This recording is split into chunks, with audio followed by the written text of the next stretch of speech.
Oke, cek sound. Assalamualaikum semuanya. Suara saya kedengeran nggak ya? Waalaikumsalam warahmatullahi. Jelas teh, Kak? Dengar, Kak. Oke, jelas. Sekarang sudah jam 9.13. Kemudian juga beberapa peserta sudah masuk ya. Boleh sebelum kita mulai, saya boleh ya cek-cek peserta dulu nih. Gimana kabarnya semuanya, teman-teman? Sehat? Alhamdulillah sehat. Alhamdulillah sehat, Kak. Oke, semuanya ini dari mana aja nih? Ini alhamdulillah ya pada kesempatan kali ini kita bisa ketemu bareng di rumah mayanya Dompet Duafa bersama RSID, bersama Kuliah Tagentar dan juga lulusnegeri.com. Ini dari penjuru Nusantara ini. Nah, alhamdulillah di forum ini sudah ada juga nih narasumbernya. Insya Allah jam 9.15 akan kita buka ya. Kita tunggu 1 menit lagi untuk para peserta, mana tahu ada yang belum gabung. Oke. Irma, angkat tangan. Halo Irma, boleh? Iya, Kak. Gimana Irma? Ada yang bisa dibantu? Tadi angkat tangan. Sebentar ya. Bisa dikabarin teman-temannya yang di grup yang tidak ada tidak ada ujian ya, karena beberapa ada infonya teman-teman kita. Nah, tidak ada ujian boleh diinfoin untuk kita bergabung bareng kita.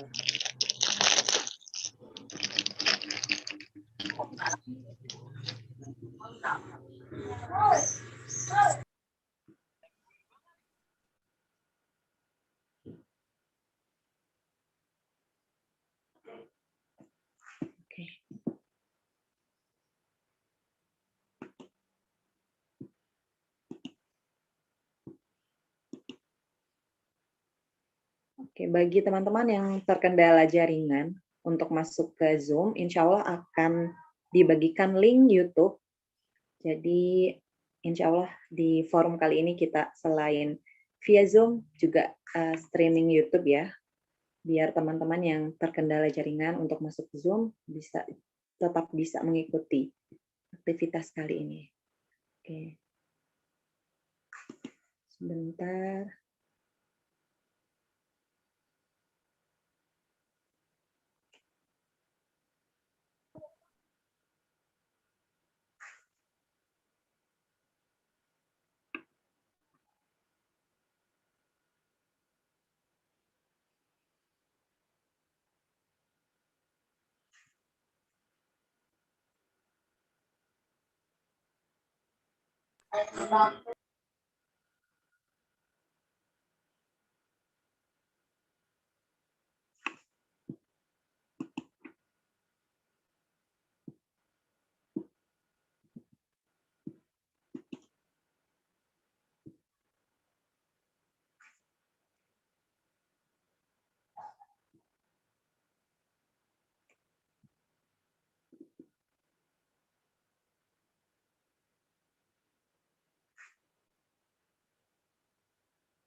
Oke, sudah jam 9.17. Mari kita mulai. Udah siap semua nih ya?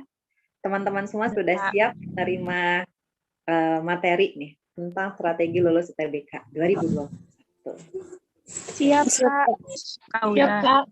Oke, bismillahirrahmanirrahim. Assalamualaikum warahmatullahi wabarakatuh. Waalaikumsalam warahmatullahi wabarakatuh. Warahmatullahi wabarakatuh. Oke, gimana kabarnya teman-teman? Biasanya ada jawaban yang sama nggak nih kalau ditanyain kabar? Nggak ada. Ya, alhamdulillah luar biasa sehat gitu.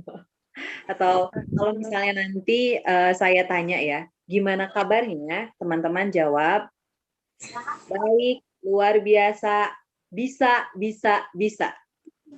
Bisa nggak jawab gitu bareng-bareng nih? Jadi boleh deh open mic dulu nih. Kita boleh open mic dulu. Kita semangatnya nih dari penjuru Nusantara. Ada dari Makassar ya, tadi ada dari Makassar, terus ada dari mana lagi? Banyak ya, ada dari Bogor, dari Jakarta, Tangerang. Gitu. Saya nanti kalau misalnya kakak tanya, gimana kabarnya? Tadi jawabannya gimana? Bisa. Baik, luar biasa.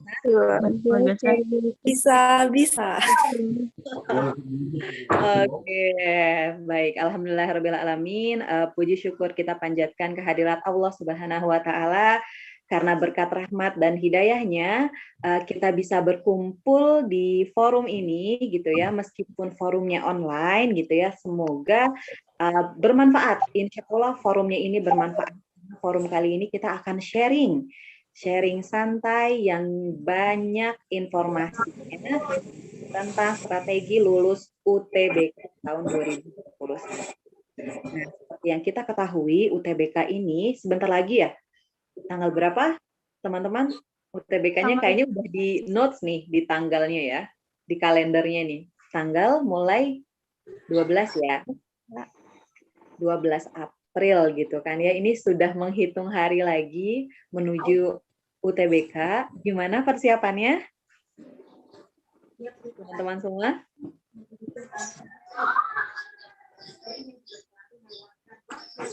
Yang antara baik dan tidak baik, Kak.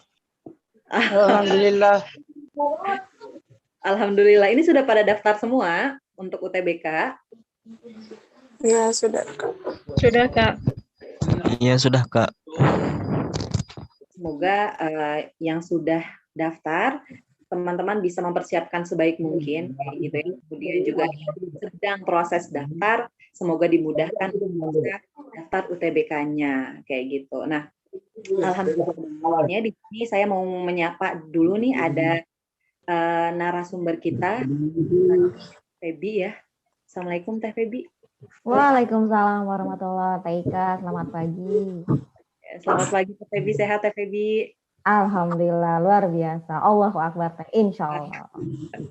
Makasih banyak ya Teh Febi sudah hadir gitu kan di sesi kita kali ini, di sharing strategi lulus UTBK kayak gitu juga. Saya mau nyapa adik-adik semua, semoga sehat selalu, jangan lupa bahagia, jangan lupa untuk tersenyum hari ini kayak gitu ya, meskipun bentar lagi UTBK kayak gitu ya. Teman-teman, insya Allah bisa kayak gitu ya, harus yakin bisa karena kita nggak berjuang sendiri ini kayak gitu. Kemudian juga di sini ada beberapa kru kuliah tak gentar dan juga ada fasilitator Etos ID gitu ya, insya Allah yang akan menemani kita kayak gitu. Nah, biar lebih berkah lagi, kita buka dulu forum kita dengan ucapan basmalah. Bismillahirrahmanirrahim. Kemudian insya Allah selanjutnya akan ada tilawah yang akan disampaikan oleh Kak Pujo. Kak Pujo sudah hadir belum ya? Hadir, Mbak. Oke, Kak Pujo, silakan waktu dan tempat, silakan Kak Pujo. Oke, terima kasih. Baik, Kak. Baik, izin silakan yang ingin menyimak bisa cek dan buka surat As-Soff surat ke-61.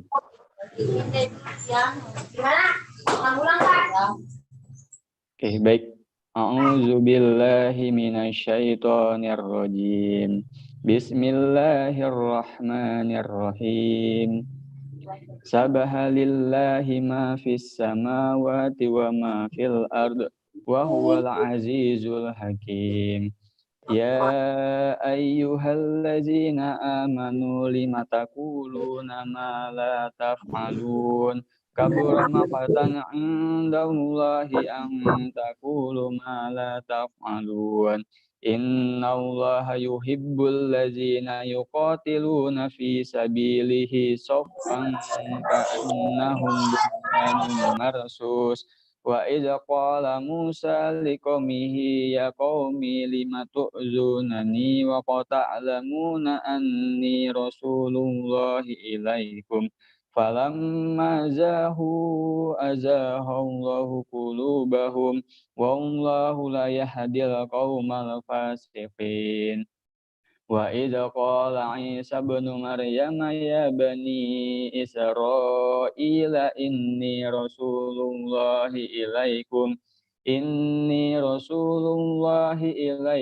musaddiqan lima baina yadayya minat taurati wa mubasysyiran bi rasulin ya'tim min ba'di ismuhu Ahmad. Falamma ja'ahum bil bayyinati qalu hadza sihrun mubin wa man azlamu mimman iftara 'ala Allahil kadziba wa huwa yud'a ilal Islam wallahu la yahdil qaumaz zalimin yuriduna liyudfi'u nurallahi bi afwahihim wallahu mutimmu nurihi walau karihal kafirun. Huwallazi arsala rasulahu bil huda wa dinil haqq liyudhhirahu ala dini kullihi walau karihal musyrikun. Ya ayyuhallazina amanu hal adulukum ala tijaratin tunjikum min azabin alim. Shadaqallahul azim. Sekian, Assalamualaikum warahmatullahi wabarakatuh. Assalamualaikum warahmatullahi wabarakatuh. Terima kasih buat Kak Pujo yang sudah membacakan ayat suci Al-Quran. Semoga memberikan keberkahan untuk acara kita pagi kali ini. Baik. Selanjutnya, insya Allah nih, langsung aja kita akan sharing ya. Kita akan dengarkan nih sharing-sharing dari Kak Feby gitu ya.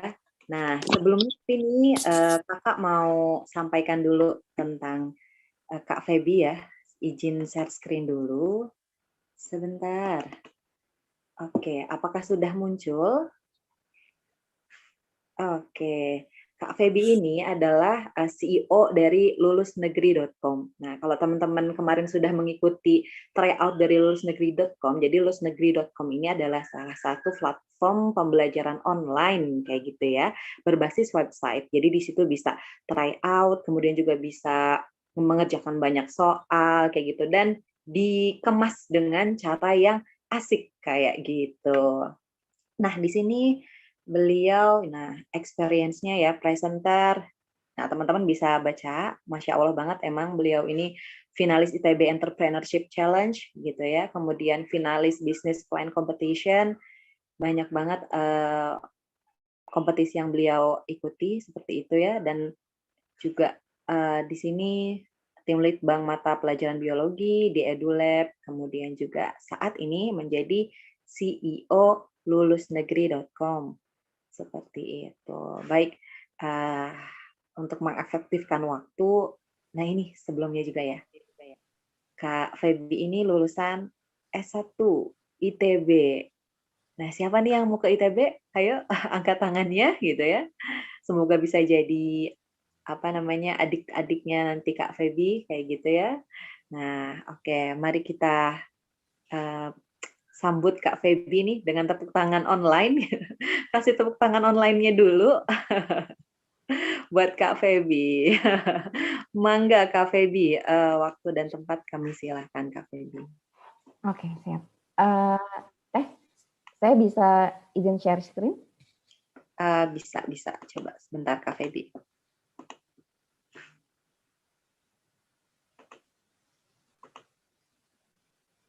Sudah. Oke, sebentar Teh.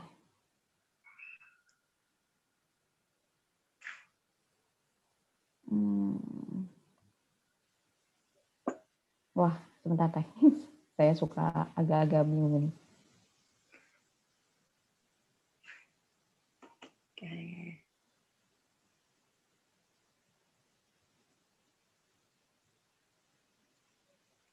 Sudah masuk ya Teh ya? Sudah. Teman-teman Oke. sudah belum? Sudah masuk? Sudah, Kak. Sudah, Kak. Kak. Iya. Sudah, Kak. Oke, siap. Oke, bismillahirrahmanirrahim. Assalamualaikum warahmatullahi wabarakatuh. Selamat pagi semua. Waalaikumsalam warahmatullahi wabarakatuh. Siap. Mohon semua, terima kasih. Warahmatullahi wabarakatuh. Siap. Oke, pertama-tama saya ingin mengucapkan terima kasih nih buat di sini buat TIK gitu ya yang tadi sudah membimbing kita nih buat tadi ada yel-yel gitu ya. Tadi yel-yelnya bagus gitu ya Teh ya, karena memang yel-yel ini salah satu hal yang bisa membuat kita semangat gitu. Jadi ketika kita mulai ngerasa down gitu atau kemudian ngerasa agak sedikit butuh energi nih, recharge energi gitu ya. Yel itu sebenarnya bisa kebantu juga teman-teman gitu. Cuma ya mungkin nanti pas UTBK yel-yelnya dalam hati gitu ya teman-teman. Kebayang kalau misalnya nanti pas mulai UTBK teman-teman ngerasa sedikit butuh semangat terus tiba-tiba yel-yel di tempat, wah itu biasanya akan bikin kehebohan tersendiri seperti itu. Oke, tadi di sini juga saya minta izin untuk menyapa nih ada kakak-kakak ya dari kuliah Tak Gentar ya, kemudian dari beasiswa etos gitu. Jadi assalamualaikum warahmatullahi wabarakatuh dan Akang, selamat pagi gitu ya. Jadi di kesempatan kali ini seperti yang sudah disampaikan oleh TIK, judulnya lebih ke sharing sih teman-teman. Karena kan kalau kita lihat waktu untuk tes UTBK gelombang 1 sudah tinggal menghitung hari gitu ya, dan itu sudah kurang dari 2 pekan, sekitar 12 hari lagi. Jadi kita coba efektifkan, maksimalkan waktu yang ada nih buat adik-adiknya juga. Tadi TIK juga tanya, apakah kemudian teman-teman di sini sudah pada daftar gitu ya. Jadi jangan sampai juga teman-teman belum daftar, belum finalisasi itu sampai cetak kartu ya teman-teman gitu. Jadi ini juga salah satu yang memang ingin saya coba tekankan bahwa finalisasi itu sampai teman-teman harus sudah cetak kartu seperti itu. Jadi saya dulu pernah ngebimbing siswa, dia tipikal yang saya udah finalisasi Teh gitu, tapi ternyata dia finalisasinya tuh baru sampai tekan tombol finalisasi dan belum sampai cetak kartu. Jadi finalisasi itu sampai teman-teman sudah cetak kartu, download dan kemudian cetak kartunya kayak gitu. Jangan lupa kartunya nanti teman-teman siapin gitu ya. Maksudnya itu teman-teman harus bawa cadangan gitu. Jadi nanti cetak 2, satu misalnya taruh di rumah, satu di bawah seperti itu gitu. Jadi jangan sampai teman-teman nanti nggak lulus ujian hanya gara-gara masalah teknis yang terlihat sepele seperti itu. Diikutin semua petunjuk dari tim LTPMT-nya, dipersiapkan juga tadi kesehatannya teman-teman gitu ya, karena sehat itu sekarang adalah sesuatu yang perlu kita syukuri gitu, karena nggak sedikit teman-teman kita atau kemudian kerabat kita yang terkena, salah satunya adalah pandemi COVID seperti itu. Oke. Saya mulai saja. Jadi teman-teman di sini saya mau coba briefing dulu di awal nih terkait dengan sebetulnya kenapa teman-teman kemudian harus kuliah gitu. Jadi sebetulnya kan ketika teman-teman sudah menyelesaikan masa SMA bisa dibilang pilihan teman-teman tuh banyak gitu ya. Ada yang kemudian ya tadi kuliah, kemudian ada yang kemudian lanjut kerja dan kawan-kawan seperti itu. Tapi di sini saya bakal coba menggali di awal kenapa sebenarnya teman-teman harus kuliah. Oke, saya lanjut dulu. Oke, jadi kenapa teman-teman harus kuliah? Nah, teman-teman gitu ya. Jadi di sini teman-teman bisa melihat ada 3 alasan kenapa teman-teman harus kuliah. Yang pertama memang perkuliahan ini merupakan persiapan untuk jenjang lebih tinggi, itu yang pertama. Yang kedua, teman-teman bisa berkuliah, artinya teman-teman bisa untuk mengembangkan karir gitu. Jadi pasti di sini teman-teman sudah ada yang punya niat nih, misalnya pengen jadi seorang engineer kah, pengen kemudian menjadi seorang researcher kah, pengen menjadi seorang akuntan gitu ya, atau pengen jadi seorang dosen dan kawan-kawan gitu. Jadi teman-teman ketika nanti teman-teman kuliah, teman-teman bisa mengembangkan karir teman-teman. Atau yang ketiga, ketika teman-teman kuliah, teman-teman punya kesempatan buat ngembangin lagi skill-nya teman-teman, knowledge-nya teman-teman, kemudian temasnya teman-teman seperti itu. Nah, ketika teman-teman kuliah, saya sangat titip banget ketiga alasan ini itu harus ada dalam diri teman-teman. Minimal salah satunya. Kenapa? Karena perkuliahan itu kalau dibilang sekarang tes UTBK itu sulit gitu ya, perkuliahan itu akan punya tingkatan lebih sulit dibandingkan ini teman-teman. Jadi memang teman-teman memang harus punya alasan yang kuat sehingga teman-teman akan punya energi positif. Kenapa teman-teman harus melanjutkan kuliah kayak gitu? Percaya deh, ketika teman-teman nanti kuliah itu teman-teman akan mengalami berbagai macam hal yang memang tidak teman-teman temukan ketika teman-teman kuliah SMA, ketika teman-teman SMA seperti itu. Jadi teman-teman harus punya alasan kenapa saya harus berkuliah, dan ini harus teman-teman camkan dalam hati teman-teman dan dibawa sampai nanti teman-teman melanjutkan 3-4 tahun ke depan. Nah, di sini ada beberapa fasilitas ya teman-teman yang bisa teman-teman dapatkan ketika nanti teman-teman berkuliah. Yang pertama tentu di sini adalah fasilitas fisik. Jadi teman-teman bakal punya akses yang luar biasa ke entah itu ke perpustakaan, kemudian juga ke laboratorium dan kawan-kawan. Sesuatu yang memang kalau saya memang karena berasal dari SMA-nya bukan dari kota besar gitu ya, tapi dari kota kecil di daerah Sukabumi, itu menjadi sesuatu hal yang bagi saya itu adalah sesuatu hal yang berharga gitu, karena memang saya pas zaman SMA saya tidak mendapatkan banyak akses terutama ke laboratorium sama ke perpustakaan. Yang kedua, teman-teman bakal ketemu sama dosen yang mumpuni teman-teman. Jadi kalau teman-teman bayangin bahwa tadi ya misalnya teman-teman pengen jadi seorang engineer. Nah, sekarang apa sih yang lagi happening? Misalnya adalah di sini adalah misalnya lagi happening adalah mobil listrik kayak gitu ya. Contoh kayak Tesla seperti itu. Nah, yang saya tahu di beberapa kampus, contohnya di ITB, pengembangan untuk mobil listrik ini juga sekarang lagi happening banget ya teman-teman. Dan hal ini bisa teman-teman pelajari langsung dari ahlinya, itu para dosen-dosen kayak gitu. Nah, yang ketiga adalah beasiswa teman-teman. Yang saya rasakan adalah ketika kemudian teman-teman berkuliah, ketika kemudian nanti misalnya di perjalanan teman-teman mengalami kesulitan finansial, itu insya Allah banget teman-teman akan punya peluang untuk dapat yang namanya beasiswa kayak gitu. Entah itu beasiswa buat melanjutkan di S1 atau kemudian teman-teman lanjut ke S2 atau S3 kayak gitu. Nah, saya izin nih mau sharing terkait salah satu pengalaman dari rekan saya. Jadi rekan saya ini dia berasal dari Purwokerto gitu teman-teman. Jadi teman-teman bayangin, beliau nggak punya sanak saudara di Bandung, beliau nggak punya teman juga di Bandung, tapi beliau nekat nih dengan modal 300.000 gitu ya, dia datang ke Bandung dan kemudian dia punya sebuah azam bahwa ketika Allah memberikan jalan saya kuliah di ITB, pasti Allah akan memberikan jalan keluar gitu. Karena beliau memang dalam kondisi nggak punya bekal gitu untuk kuliah. Tapi memang alhamdulillah qadarullah ketika setelah daftar ulang, beliau kemudian datang nih ke salah satu di sana kayak ada kampus center gitu ya, menceritakan bahwa beliau butuh support dana. Alhamdulillah banget beliau mendapatkan orang tua asuh dan memang berhasil menyelesaikan perkuliahan sampai ke S1-nya selesai seperti itu. Jadi teman-teman yang kemudian mungkin di sini suka khawatir nih terkait dengan mungkin keterbatasan dana gitu ya, itu insya Allah banget selalu ada jalan yang akan Allah berikan kayak gitu. Kita lanjut. Nah, di sini juga yang bisa teman-teman dapat ketika nanti teman-teman berkuliah adalah teman-teman akan bisa ikut banyak kompetisi. Kompetisi di sini nggak cuma akademik teman-teman, tapi juga non-akademik. Nah, salah satu kompetisi yang paling bergengsi yang bisa diikutin teman-teman itu adalah salah satunya adalah PKM, jadi Pekan Kreativitas Mahasiswa gitu. Nah, kenapa bergengsi? Karena teman-teman nanti di sini bisa punya ide penelitian. Nah, penelitian ini kemudian nanti bakal diberikan dana dan diuji gitu. Nah, nanti teman-teman yang menang di tingkat universitas akan diperlombakan kembali sampai tingkat nasional kayak gitu. Ini salah satu portofolio yang baik kalau teman-teman bisa ikut. Kemudian juga teman-teman bisa ikut sini kegiatan sosial kemasyarakatan, magang atau pertukaran pelajar gitu. Ini tergantung universitasnya. Ada yang mengadakan sendiri atau teman-teman harus nyari sendiri juga.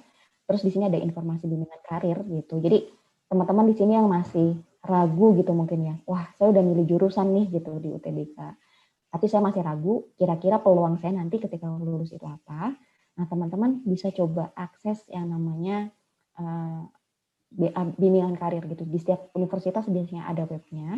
Nanti di situ teman-teman bisa tahu nih ketika saya lulus dari universitas atau jurusan A, peluang kerja saya di mana, range salary saya seperti apa, dan kawan-kawan seperti itu. Nah, yang paling penting, ketika teman-teman beres berkuliah, itu teman-teman akan mendapatkan dukungan pasca kampus gitu. Jadi teman-teman bakal dibantu oleh alumni-alumni ini gitu. Salah satunya adalah kalau di ITB itu ada namanya IAI ITB gitu. Nanti di sini para alumni ini akan sharing lowongan pekerjaan, kemudian mungkin juga akan sharing-sharing terkait dengan peluang-peluang teman-teman untuk berwirausaha seperti itu. Nah, teman-teman, jadi tadi teman-teman sudah lihat ya, itu apa yang bisa teman-teman kan dapat ketika teman-teman kemudian berkuliah seperti itu. Nah, jadi kan itu sebagai salah satu motivasi teman-teman gitu teman-teman. Jadi karena saya melihat ketika dalam proses perkuliahan itu banyak mahasiswa yang gagal bukan karena mereka tidak cerdas atau tidak pintar gitu, tapi karena mereka memang tidak punya motivasi dalam diri.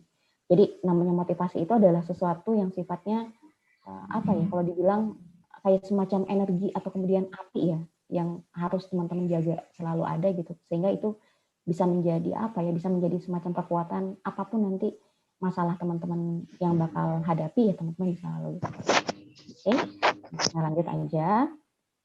Nah, teman-teman kita masuk ke terkait dengan seleksi masuk PTN. Nah, di sini secara umum pasti teman-teman tahu nih ya, udah ada 3 macam jalur seleksi, ada SNMPTN, ada SBMPTN, juga ada UM, ujian mandiri. Nah, di sini porsi paling besar memang rata-rata dia ada di SBMPTN ya teman-teman, kayak gitu. Ujian mandiri juga yang kedua, SNMPTN yang paling kecil kayak gitu.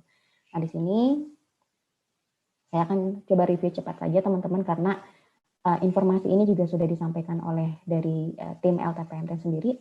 SNMPTN ini teman-teman sudah lewat ya gitu ya. Di sini teman-teman pasti ya udah mungkin ada yang sudah keterima dan belum keterima gitu ya. Yang belum keterima nggak usah sedih gitu ya, karena teman-teman masih punya kesempatan 2 kali lagi nih di SBMPTN sama ujian mandiri seperti itu. Nah, teman-teman yang sudah keterima SNMPTN mungkin nanti bisa disampaikan ke teman-temannya, itu wajib diambil teman-teman. Kenapa? Karena kampus, beberapa kampus sudah mendeklar bahwa yang diterima di SNMPTN itu tidak akan diterima di jalur mandiri. Jadi saran saya yang sudah diterima di SNMPTN wajib diambil kayak gitu. Kenapa? Karena teman-teman sudah mendapatkan undangan gitu ya. Jadi sudah mendapatkan sebuah undangan kehormatan untuk masuk kampus melalui jalur tersebut. Nah, yang kedua di sini ada SBMPTN. Ini SBMPTN ini bisa saya bilang jalur yang cukup banyak gitu, dan di tahun ini Politeknik bergabung gitu. Jadi teman-teman yang memang mungkin wah saya mungkin nggak terlalu berminat nih ke PTN. Nah, teman-teman nggak perlu ragu karena di sini kita di jalur ini sudah mulai masuk nih teman-teman dari Politeknik, tapi di sini yang D4 seperti itu. Jadi teman-teman yang memang berniat untuk masuk Politeknik, nah insya Allah bisa lewat sekarang jalurnya adalah jalur SBMPTN. Nah, di sini juga SBMPTN menjadi salah satu persyaratan administratif yang perlu teman-teman ambil ketika teman-teman mau masuk STAN gitu. Jadi teman-teman yang nanti pengen ada kepikiran nih buat nyoba di jalur STAN gitu ya, teman-teman harus punya nilai UTBK seperti itu. Nah, yang ketiga adalah ada jalur mandiri. Jalur mandiri ini berarti artinya diselenggarakan masing-masing oleh setiap kampus. Jadi teman-teman memang di sini memilih gitu apakah teman-teman akan ikut jalur ini atau tidak seperti itu. Nah, nanti kita bahas di sini ada pakai nilai tes UTBK, kemudian ada pakai bisa jadi pakai nilai raport atau prestasi masing-masing, atau kemudian ada yang pakai jalur mandiri. Oke ya, kita bahas nanti. Nah, teman-teman kita fokus di yang nilai kelulusan di SBMPTN. Jadi kalau kemudian kami meriset nih ya, dari beberapa tahun terakhir memang di tahun 2019 sama di 2020 ini peserta dari SBMPTN itu kisarannya di 700.000 orang teman-teman. Jadi teman-teman di sini yang ikut tes UTBK SBMPTN itu harus bersaing dengan 700.000 orang, dan yang diterima itu di kisaran 160 ribuan seperti itu. Jadi kalau dibilang persentase kelulusannya itu adalah di 23%. Nah, angka ini cukup ketat teman-teman karena artinya kalian harus menjadi 23% terbaik seperti itu. Jadi kebayang ya ada 700.000 orang di mana hanya 160.000 yang diterima. Jadi kalian harus jadi 160.000 terbaik ini gitu. Di angka dari keketatannya itu 23% teman-teman kayak gitu. Dan ini mungkin di tahun ini juga sama sih, angkanya mungkin akan meningkat gitu ya sekitar, tapi mungkin masih di 700 ribuan seperti itu. Nah, ini saya lewat aja karena SNMPTN. Nah, ini adalah prodi-prodi yang memang diminati sekali oleh teman-teman kita di tahun 2020 kemarin. Ini ada prodi Saintek sama prodi Sosum teman-teman. Jadi teman-teman yang pengen ke Unpad nih ngambil jurusan informatik gitu ya, wah ini teman-teman harus berjuang ketat banget gitu ya, berjuang harus lebih fokus banget karena ini adalah urutan tertinggi untuk Saintek. Jadi yang pengen masuk informatika Unpad dan teman-teman sudah milih ini, wah ini teman-teman harus aware banget gitu ya, harus berjuang lebih keras lagi karena ini yang paling ketat seperti itu. Nah, yang ini yang pengen ke kedokteran nih saya lihat memang kedokteran memang salah satu jurusan favorit ya teman-teman gitu. Nah, ini yang pengen ke UGM, pendidikan dokter UGM atau UI gitu ya, atau kemudian kedokteran gigi Undip, nah teman-teman juga harus aware gitu. Ini salah satu jurusan-jurusan yang memang top 10-nya tertinggi di SBMPTN tahun 2020 kemarin. Dengan prodi sosum seperti teman-teman lihat didominasi oleh sama universitasnya ada UI, UGM sama juga UNY. Ilkom hubungan internasional memang menjadi salah satu jurusan terfavorit ya, di tahun 2020. Nah, kita lihat tahun 2021-nya seperti apa, tapi biasanya nggak jauh-jauh gitu. Kalau nggak universitasnya, biasanya adalah jurusannya. Tapi memang saya coba melihat sebuah tren untuk kedokteran sama ilmu komunikasi ini sekarang memang menjadi salah satu jurusan favorit ya gitu di antara teman-teman semua seperti itu. Saya lanjut. Nah, ini rata-rata nilai UTBK untuk Saintek di tahun 2020 kemarin. Nah, teman-teman coba fokus ke 3 universitas di sini, ada ITB, UI, sama UGM. Kalau teman-teman lihat memang dari segi nilai itu di kisaran 600-an teman-teman gitu ya. Jadi 600 bahkan kalau di ITB rata-ratanya itu di 624. Jadi rata ini jadi kalau teman-teman bayangin anak-anak yang masuk ITB itu nanti kemudian di grouping gitu ya, kemudian nilainya kemudian ditambahin semua dan di rata-rata. Jadi di kisaran 624. Nah, 624 ini bisa jadi adalah nilai aman pertama teman-teman untuk masuk ITB. Jadi teman-teman yang memang sudah punya niatan untuk masuk ITBK, untuk masuk UI dan UGM, coba teman-teman minimal bisa dapat nilai segini seperti itu. Untuk apa? Untuk bisa lulus seperti itu. Gimana dengan yang sosum? Nah, yang sosum juga nggak jauh-jauh teman-teman. Jadi di sini ada sama, ada ITB, UI sama UGM, masih di 600-an gitu ya. Jadi bahkan di sini kalau teman-teman lihat sosum lebih tinggi gitu. Tadi kalau di Saintek 624, di sosum 628. Artinya memang kalau ditanya teh gitu ya batas kira-kira berapa sih batas saya kemudian supaya saya bisa lulus ya ini gitu ya di 600-an seperti ini teman-teman. Jadi teman-teman di sini yang masih punya waktu sekitaran kalau yang ikut gelombang pertama ya tanggal 12 kisaran 12 hari lagi, coba teman-teman mantepin nih latihan soal sama evaluasi belajarnya gimana caranya teman-teman bisa dapat 600-an seperti itu. Oke, saya lanjut. Oh ya teman-teman, ini yang perlu saya garis bawahi adalah baru nilai TPS aja. Nah, tahun ini ada TPS sama TKA. Kalau teman-teman lihat dari statistiknya tahun 2019 kemarin, saya melihatnya adalah nilai kalau gabungan antara TPS TKA itu akan lebih tinggi. Rata-rata seperti itu ya kemungkinannya. Jadi tadi nilai 628 untuk sosum dan 624 untuk saintek itu bisa jadi akan lebih tinggi karena digabung dengan nilai TKA seperti itu. Nah, ini terkait dengan sistem UTBK, teman-teman. Seperti yang teman-teman tahu, di UTBK kali ini kita punya dua gelombang ya, ada gelombang 1, gelombang 2, dan setiap gelombangnya hanya 1 kali kesempatan, kayak gitu. Jadi teman-teman yang sudah daftar, nanti tinggal dicek dapat gelombang 1 atau gelombang kedua gitu ya. Dan setiap gelombang punya, apa ya, kalau dibilang punya potensi untuk lulus yang sama gitu teman-teman. Jadi ini juga pernah disondingkan oleh Prof. Budi dari LTPMT bahwa mau ikut gelombang 1 atau gelombang 2 nggak masalah gitu, karena memang mereka akan mengolah setelah semua data masuk seperti teman-teman. Jadi nggak perlu worry nih yang teman-teman yang dapat gelombang kedua, kemudian yang dapat gelombang 1 gitu ya. Apakah kemudian kesempatannya sama? Waktu itu Prof. Budi bilang sama kesempatannya, tidak ada perbedaan peluang kalau gelombang 1 lebih tinggi atau gelombang 2 lebih tinggi peluang kelulusannya. Nah di sini harus teman-teman cermati adalah di sini ada tes, ada waktunya gitu teman-teman. Jadi total waktu adalah 195 menit atau 3 jam 15 menit. Di sini tanpa jeda teman-teman. Jadi memang TKA sama TPS ini akan dikerjakan tanpa jeda seperti ini. Nah teman-teman di sini yang akan ngambil campuran, berarti teman-teman akan mengerjakan 2 TKA, 1 TKA sosum dan 1 TKA saintek seperti itu. Nah di sini untuk prediksi waktu dan soal, kalau untuk TPS dari lulus negeri sendiri mengacu pada sistem UTBK 2020, yaitu 105 menit untuk 76 soal seperti itu teman-teman.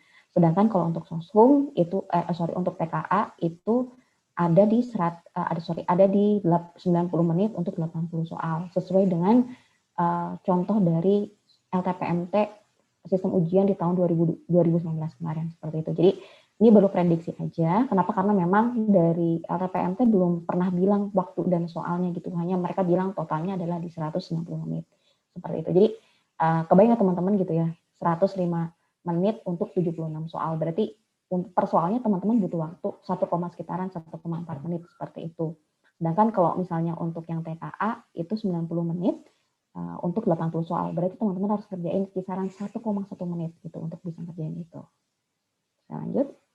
Nah, ini untuk ujian mandiri nih. Teman-teman yang memang punya niat untuk ikut ujian mandiri, nah di sini teman-teman bisa melihat bahwa yang pertama yang kemudian yang harus teman-teman pahami bahwa beberapa universitas sudah mensondingkan bahwa ujian mandiri ini menggunakan nilai UTBK, teman-teman. Jadi karena di sini teman-teman bakal pakai nilai UTBK, sehingga nilai UTBK ini menjadi salah satu hal yang tanda kutip ya sakral gitu. Kenapa sakral? Karena kalau UTBK teman-teman bagus, berarti ujian mandiri pun juga kemungkinan teman-teman bisa lolos gitu. Nah, berapa sih nilai UTBK yang memang aman, cukup aman untuk ikut ujian mandiri? Itu sama kisaran 600-an teman-teman. Kayak gitu. Jadi teorinya adalah yang tadi ya gitu, dari rata UTBK di tahun 2020 seperti itu. Nah, di sini juga beberapa kampus sudah bilang dia akan mengajarkan ujian mandiri plus dengan nilai UTBK, atau juga ada yang hanya menggunakan nilai UTBK gitu ya.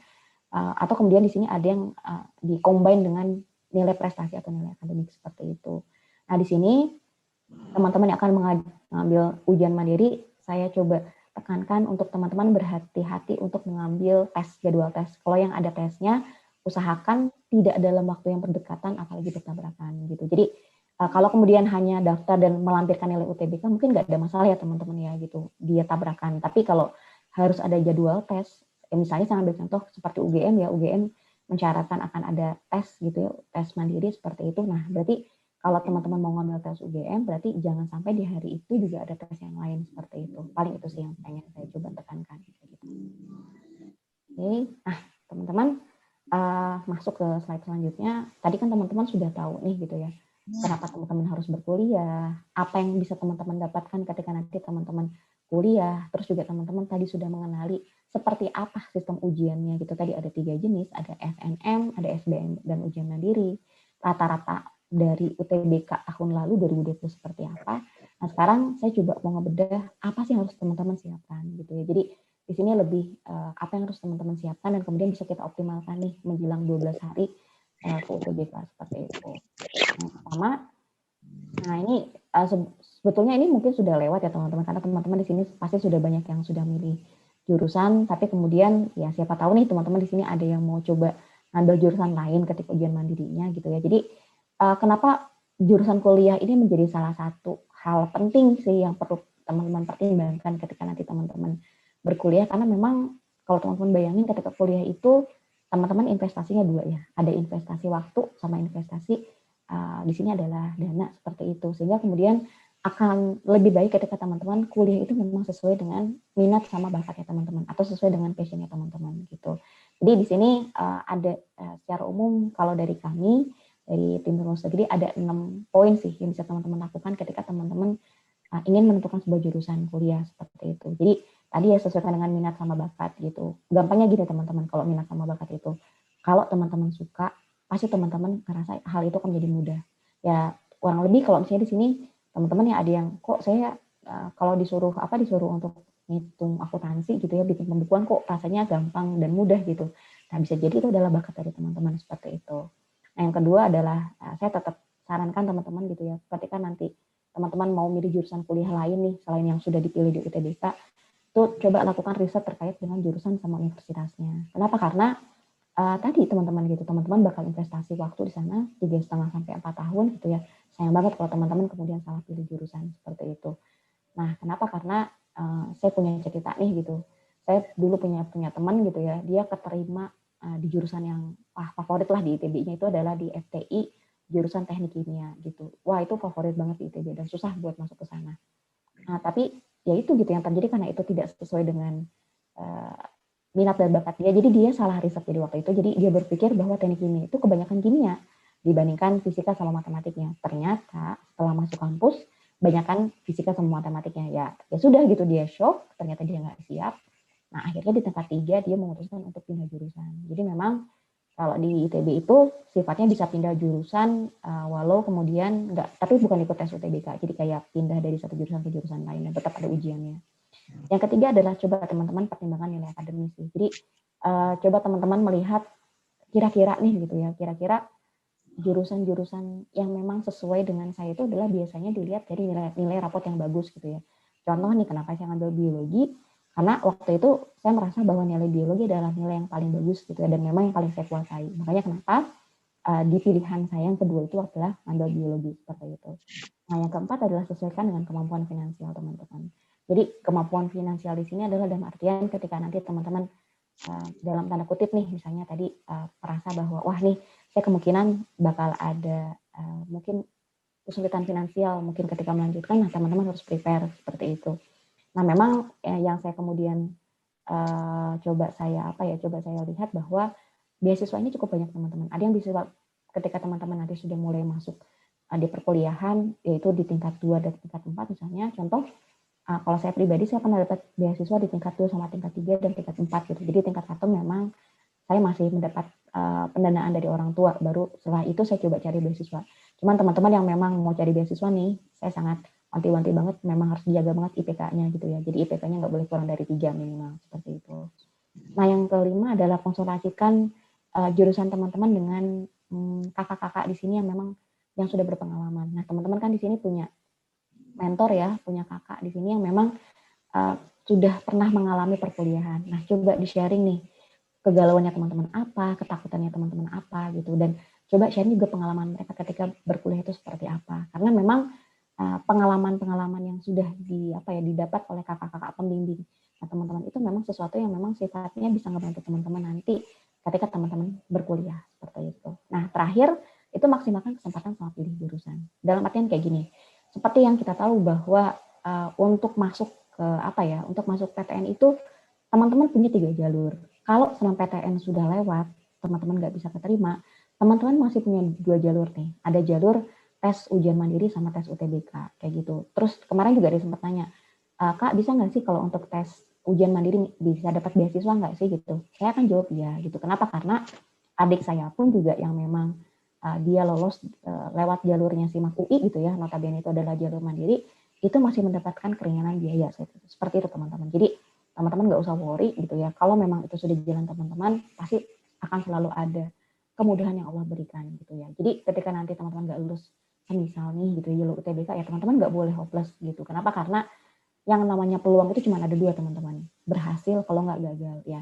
Kita bakal tahu peluang itu berhasil atau gagal kalau kita nyoba gitu. Jadi intinya teman-teman nggak boleh berkecil hati ketika gagal di salah satunya. Dicoba lagi. Bahkan adik saya pun baru lulus di UI itu baru setelah dia mengalami 7 kali ujian. Jadi teman-teman bayangin baru ujian ke-7 dia lolos.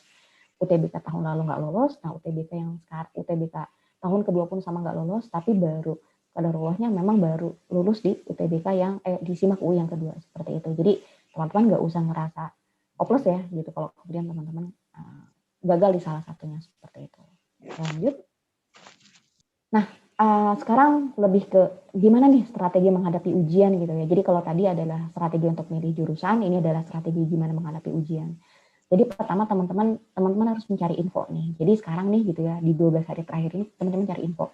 Pertama adalah patuhi aturan main ujian gitu ya. Jadi seperti yang sudah pernah disoundingkan nih teman-teman bahwa tahun lalu memang sistem penilaian dari UTBK adalah menggunakan IRT gitu ya. Nah kita nggak tahu nih tahun ini seperti apa, tapi let's say masih pakai IRT lah ya, let's say seperti itu gitu. Karena memang dari panitia LTPMT juga memang belum ada rilis official gitu secara resmi apakah pakai nilai IRT atau tidak. Tapi coba kita kemudian asumsikan saja dulu itu menggunakan nilai IRT. Nah teman-teman harus cari tahu IRT itu seperti apa sih penilaiannya gitu ya. Jadi yang ingin saya share adalah IRT itu adalah jadi dia akan menilai setiap soal itu sesuai dengan bobotnya masing-masing. Jadi kalau teman-teman bayangkan bahwa soal-soal itu akan dikategorikan kurang lebih nanti akan ada soal mudah, sedang, dan sulit seperti itu.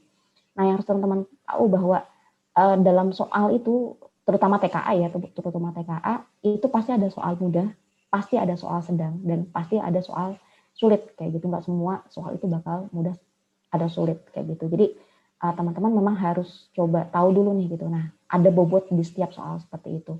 Nah ternyata bobot ini dinilai dari respon setiap jawaban dari peserta seperti itu. Jadi kalau teman-teman bayangin kalau ada sebuah soalnya, let's say soal ini dijawab ngasal nih sama banyak peserta, otomatis jawaban tersebut atau bobot soal tersebut akan tinggi. Kenapa? Karena soal tersebut akan dianggap sulit. Atau kemudian misalnya banyak peserta tidak menjawab soal tersebut gitu ya. Jadi ya otomatis soal tersebut juga bakal dikategorikan sebagai soal sulit gitu. Jadi IRT ini tadi dia tidak ada sistem minus, tapi kemudian dia akan membobotkan setiap soal itu sesuai dengan respon setiap peserta gitu. Jadi akan ada soal-soal yang kemudian punya bobot lebih tinggi dibandingkan yang lain. Makanya kenapa mungkin di sini teman-teman yang sudah pernah ikut TO nih ya gitu, kok saya ngerjain soal, jawaban saya sama teman saya jawaban benarnya sama, tapi kemudian kenapa poinnya berbeda? Nah, karena tadi ada IRT tadi gitu. Jadi bisa jadi kalian bisa mendapatkan poin lebih besar atau lebih kecil dibandingkan yang lain, tergantung soal yang kalian jawab teman-teman. Karena si sistem IRT kayak gitu, dia nggak punya sistem minus kayak gitu, tapi kemudian dia akan membobotkan soal sesuai dengan respon jawaban setiap peserta. Seperti itu ya. Nah, yang kedua adalah teman-teman coba bikin strategi coret-coret pengerjaan soal. Nah, nanti pas kalian ujian, biasanya kalian bakal dikasih semacam apa ya, semacam kertas.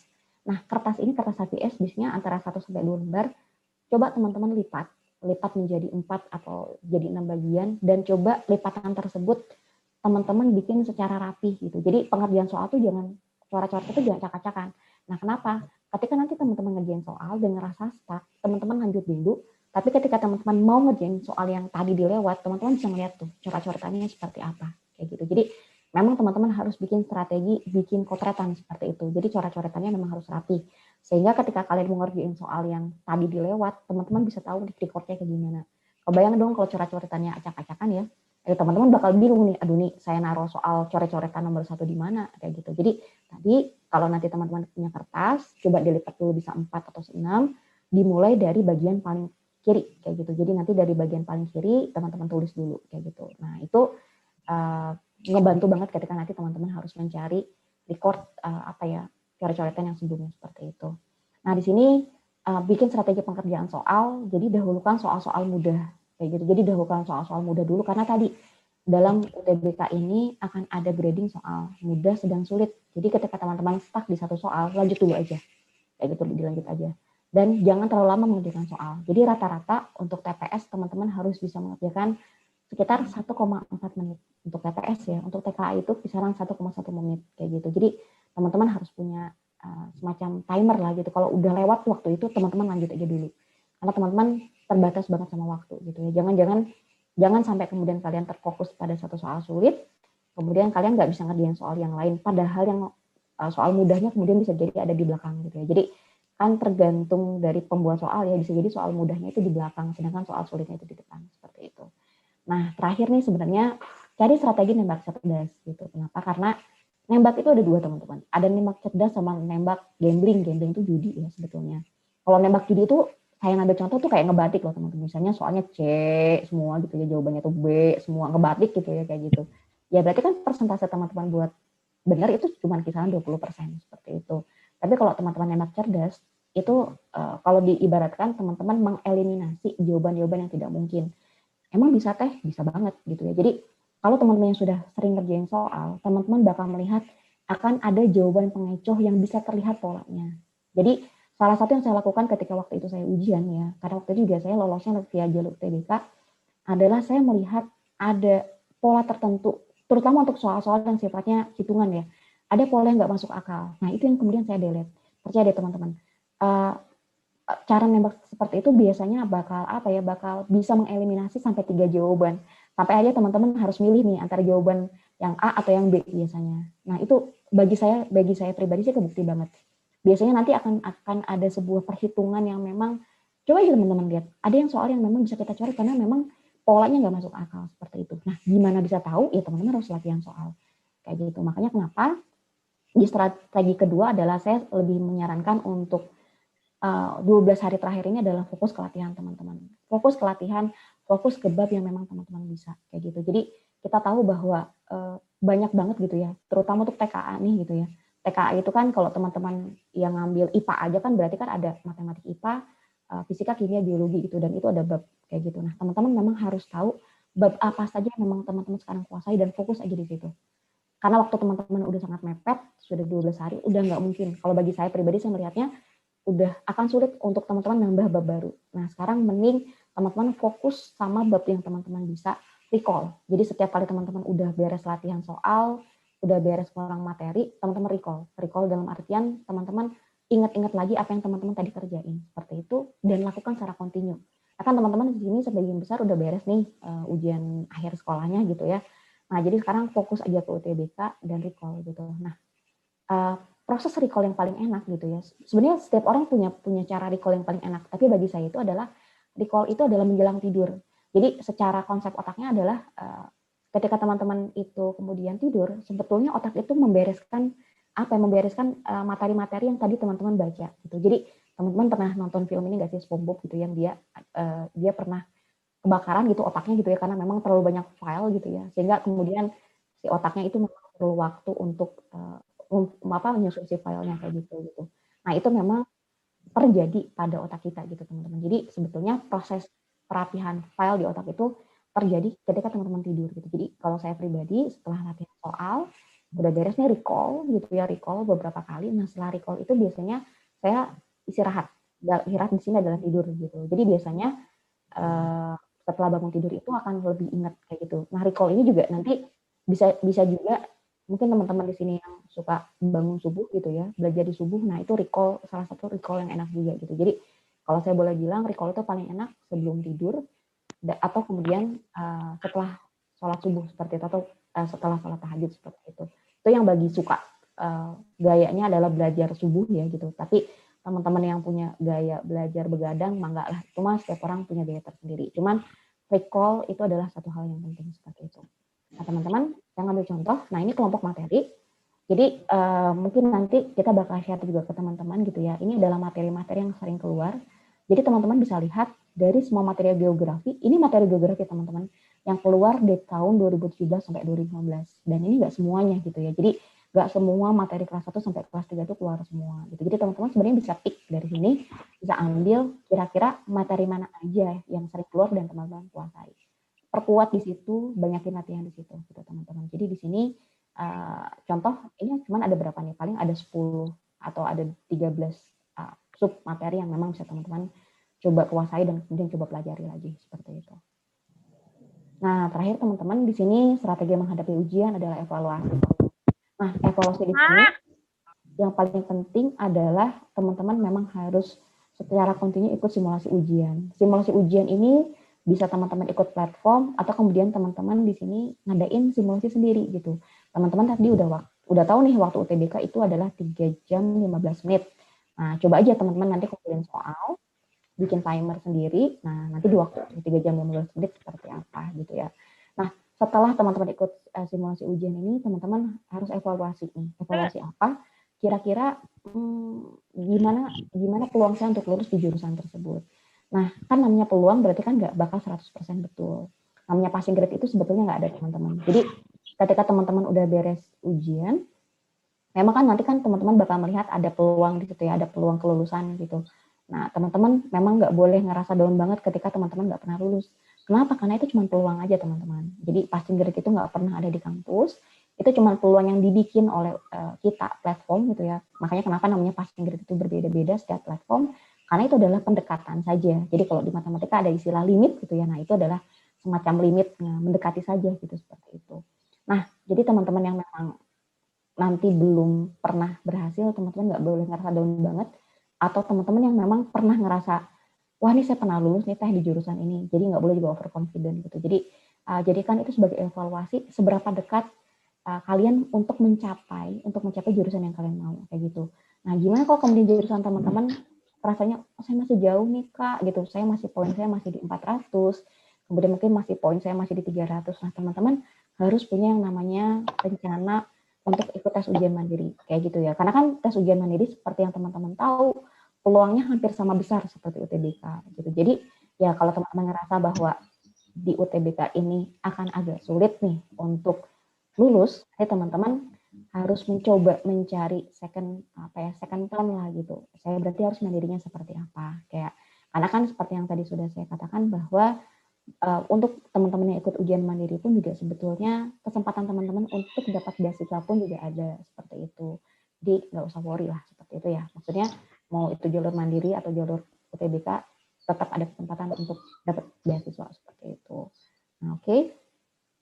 Nah, mungkin terakhir dari saya mungkin di sini saya juga mau ngajak teman-teman nih untuk juga memperkuat doa sama tawakalnya teman-teman, karena memang satu-satunya yang bisa mengubah nasib kita adalah doa ya. Salah satu yang bisa mengubah nasib kita adalah doa.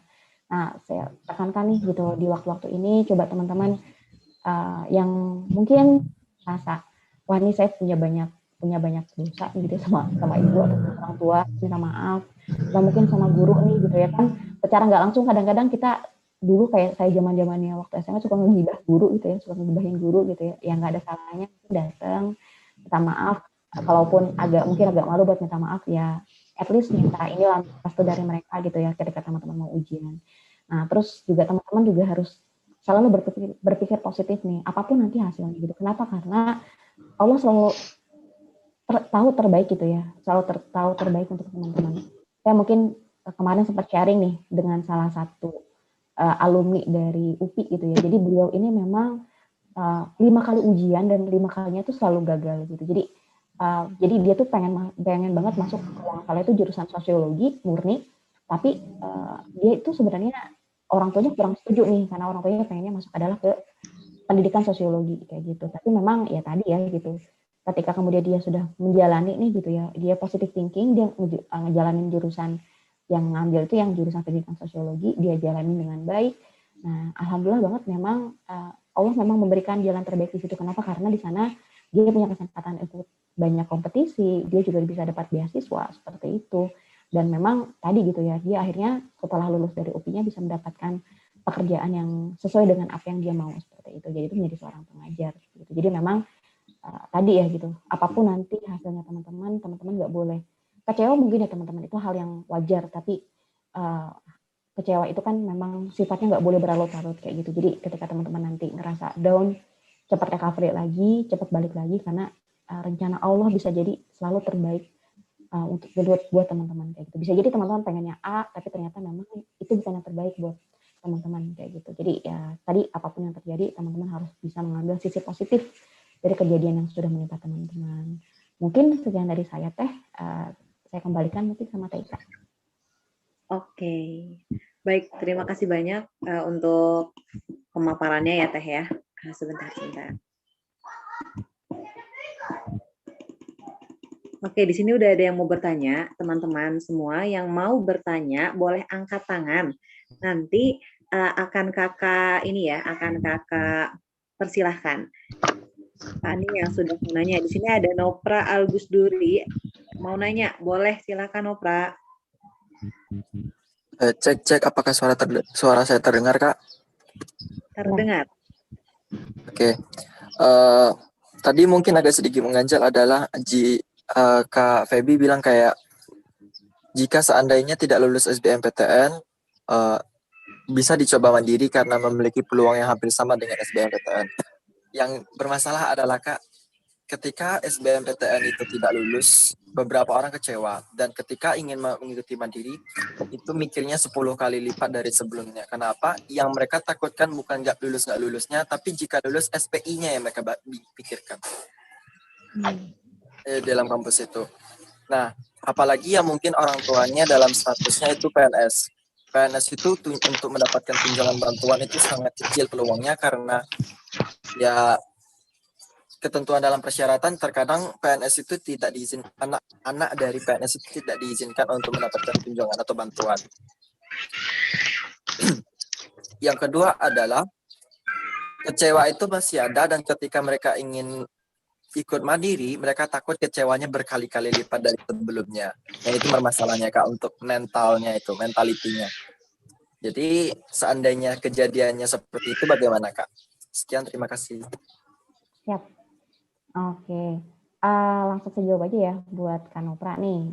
Kanopra, jadi seperti yang sudah tadi saya sampaikan nih Kak ya, bahwa kondisinya adalah kejadiannya dari adik saya sendiri gitu ya. Jadi adik saya sendiri itu memang dia gap year 1 tahun, jadi waktu pas tahun pertama dia ikut senam PTN, ikut PTN, ikut SIMAK UI, ikut tes yang lain gitu, itu nggak lulus gitu ya. Memang betul di situ kemudian ada apa ya, kalau dibilang kekecewaan pasti ada kekecewaan Kak gitu. Jadi bahkan kalau yang saya ingat dia sempat kayak tanda kutip ya kayak berdukanya sampai 6 bulan gitu. Jadi dia nggak mau pegang-pegang dulu buku ujian, dan memang baru fokus di ujiannya itu adalah persiapannya itu adalah kalau nggak salah di akhir Februari. Jadi dia di akhir Februari, jadi Februari waktu itu sekitaran 2,5 bulan lah itu persiapan untuk ujiannya gitu. Jadi memang betul gitu, memang betul pasti akan ada kekecewaan, tapi masalahnya adalah seberapa teman-teman mau mengatasi kekecewaan tersebut. Bahwa yang teman-teman tahu bahwa tidak lulus dalam ujian itu adalah salah satu bagian yang harus mungkin pembelajaran yang harus teman-teman harus lalui seperti itu. Jadi kecewa itu adalah hal yang wajar, Kak. Jadi saya akan bilang bahwa kecewa itu hal yang wajar, tapi kemudian apa yang bakal teman-teman lakukan untuk menghandle itu gitu. Itu yang terjadi sih sebetulnya. Jadi waktu itu dukungan dari orang tua, dukungan dari kemudian keluarga itu sangat penting banget. Jadi waktu itu saya bilang sama dia itu adalah oke, kamu mau istirahat dulu, silahkan. Kamu mau tanda kutip ya, mau ingin bikin dulu kondisi diri kamu tenang dengan cara ya mungkin tadi nggak fokus dulu ke ujian silahkan, tapi harus ada waktu di mana kamu bangkit dan kemudian ngejar gitu. Karena kalau kemudian kitanya atau kemudian waktu itu adik saya selalu tanda kutip nih ya, selalu kalau dibilang terdoktrin bahwa saya pernah gagal. Ya bayangin Kak gitu, maksudnya dia ujian SNMPTN nggak keterima, UTBK nggak keterima, ujian-ujian mading nggak keterima, itu pasti sebuah hal yang pengalaman yang kurang menyenangkan lah seperti itu. Tapi tadi sih dengan kemudian dia melihat bahwa tadi dia punya motivasi bahwa saya pengen masuk UI gitu ya, saya pengen masuk biologi gitu ya. Ya kemudian itu jadi motivasi yang kuat bagi dia dan akhirnya dia mau coba lagi gitu. Dan ketika nyoba pun UTBK-nya gagal lagi Kak. Kebayang nggak? UTBK-nya gagal lagi gitu. Jadi setelah dia tuh udah hopeless banget bilang, wah Kak ini saya UTBK kedua dan kemudian gagal lagi. Saya bilang, mau berhenti di sini? Mau berhenti untuk masuk UI-nya? Nggak mau nyoba lagi gitu. Saya tantang seperti itu ya kemudian dia bangkit seperti itu. Bahwa yang namanya, saya bilang bahwa peluang itu cuma 2 Kak. Kalau gagal ya berhasil gitu. Jadi kalau kemudian kita tidak bisa mengatasi rasa kekecewaan kita pada satu hal, nah dalam hidup itu ya teman-teman bayangin gitu ya, dalam rentang hidup yang bakal teman-teman laluin, pasti kekecewaan itu bakal datang nggak cuma di ujian, bisa jadi nanti teman-teman pas kuliah mungkin dapat IPK-nya kecil kah, ataukah hal-hal lain seperti itu. Jadi intinya adalah kalau kemudian teman-teman ngerasa kecewa itu hal yang wajar, tapi gimana caranya teman-teman menangani rasa kecewa tersebut dan kemudian bangkit. Kalau kemudian teman-teman nanti misalnya ngerasa ya saya kemudian harus istirahat dulu ya silahkan gitu, teman-teman nggak ada salahnya. Cuman ya tadi gitu, teman-teman harus punya motivasi kenapa teman-teman harus masuk jurusan tersebut. Karena kalau teman-teman nggak coba ya tadi gitu, kalau teman-teman bayangin bahwa ketika kemudian adik saya itu kemarin setelah UTBK yang kedua gagal dan nggak mau nyoba lagi SIMAK, ya dia nggak bakal bisa masuk UI sekarang gitu. Itu sih yang pertama.